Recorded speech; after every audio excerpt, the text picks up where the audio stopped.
अक्षय भाटकर आमचे प्रतिनिधी आपल्याला या संदर्भात अधिकची माहिती देतील। अक्षय, बावनकुळेंची प्रतिक्रिया आपण बघत होतो, मात्र आणखी एक महत्त्वाचं विधान म्हणजे काही लोक असं सांगतायत की हे सगळं महायुतीकडून केलं जातंय, तर बावनकुळेंनी असं म्हटलंय की भाजपचा या सगळ्याशी काहीही संबंध नाहीये।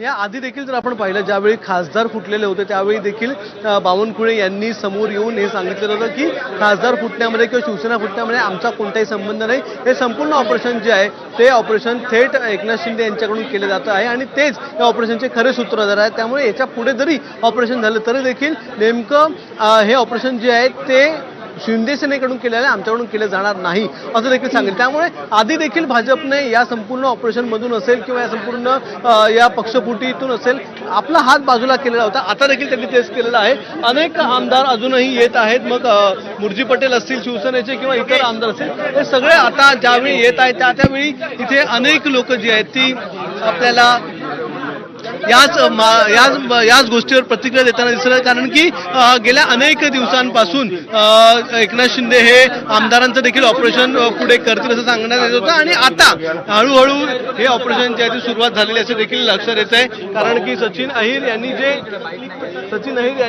जे ऑपरेशन सचिन अहिर यांनी जो फॉर्म भरल्याच्या फॉर्मच्या संदर्भात आता धक्कादायक प्रतिक्रिया येत आहेत। कारण की एकीकडे ठाकरे सेनेचे जे आमदार आहेत त्यांचं म्हणणं आहे की हे सगळं जे काय होतं आहे त्याबद्दल त्यांचा संताप दिसून येतोय, पण याने पक्षाला फरक पडणार नाही असं सुनील राऊत असतील, वैभव नाईक असतील यांनी सांगितलेलं आहे। इतर देखील ठाकरेंचे आमदार येणार आहेत। वरुण सरदेसाई आले, त्यांनी म्हटले की आम्ही आदित्य ठाकरे जे आहेत त्या आदित्य ठाकरे आल्याच्या नंतर आम्ही प्रतिक्रिया देणार आहोत, कारण की अजून पक्षाला देखील या संदर्भात माहिती नव्हती। आता मात्र येणाऱ्या काळात म्हणजे अगदी थोड्या वेळामध्ये आदित्य ठाकरे येथील विधान भवनामध्ये आणि ते प्रतिक्रिया देणार आहेत। त्यांची प्रतिक्रिया महत्त्वाची असणार, कारण की त्यांचा सगळ्यात जवळचा कार्यकर्ता, जवळचा आमदार हा फुटलेला आहे आणि आता हळूहळू हे जे संपूर्ण विधान भवन आहे त्या विधान भवनामध्ये याच संदर्भामध्ये आता घडामोडी सुरू असताना आपल्याला दिसून येत आहेत। यामिनी, अक्षय, जसं तुम्ही म्हणताय की आदित्य ठाकरे थोड्या वेळात प्रतिक्रिया देतीलच, कारण वरळीचा जो मतदारसंघ होता तो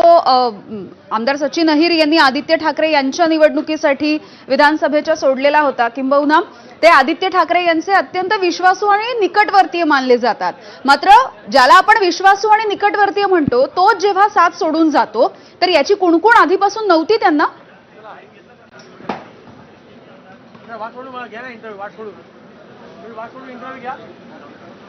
तर नक्कीच ही कुणकुण नसावी, कारण की जर आधीपासून कुणकुण असेल तर मात्र काहीतरी प्रयत्न केले गेले असते।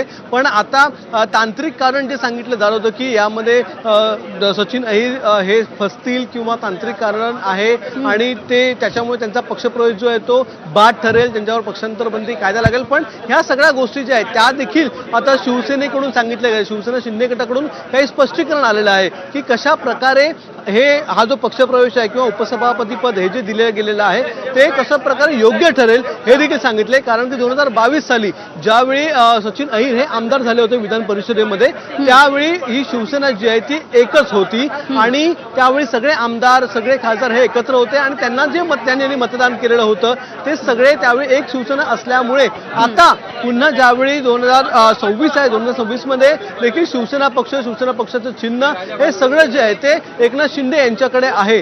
त्याच्यामुळे आता देखील त्यांच्या या पक्षांतराला काही फरक पडणार नाही। हे तांत्रिक कारण जे आहे ते आता शिवसेनेकडून पुढे केले जात आहे। त्यामुळे जरी येणाऱ्या काळामध्ये ठाकरे सेनेकडून आक्षेप घेतला गेला, तक्रार दाखल केली गेली, गुन्हा दाखल केला गेला तरी देखील या सगळ्याचा फरक पडणार नाही।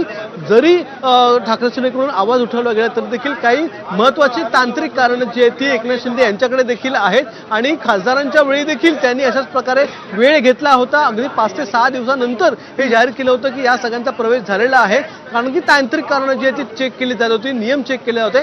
आता देखील सगळे नियम चेक करून, तांत्रिक कारणं चेक करून मगच आजचा हा उपसभापती पदाचा अर्ज जो आहे तो भरला गेलेला आहे। त्यामुळे गेल्या अनेक दिवसांपासून ही प्लॅनिंग सुरू असणार हे निश्चित आहे। गेल्या अनेक दिवसांपासून सचिन अहिर हे शिंदेच्या संपर्कात असणार हे निश्चित आहे आणि गेल्या अनेक दिवसांपासून उपसभापती पदासाठीचा उमेदवार हा ठरलेला होता हे देखील या सगळ्यावरून निश्चित आहे, हे समोर येतं आहे। त्यामुळे येणाऱ्या काळात आणखीन जर काही धक्के बसले तरी देखील ते आधीपासून निश्चित होतं, आधीपासून तयारी सुरू होती आणि आधीपासून बोलणी सुरू होती हे कळायला हवं। त्यामुळे आदित्य ठाकरे असतील, उद्धव ठाकरे असतील यांना या संदर्भात अगदी अक्षय अगदी अक्षय, काही क्षणांसाठी थांबवते आपण.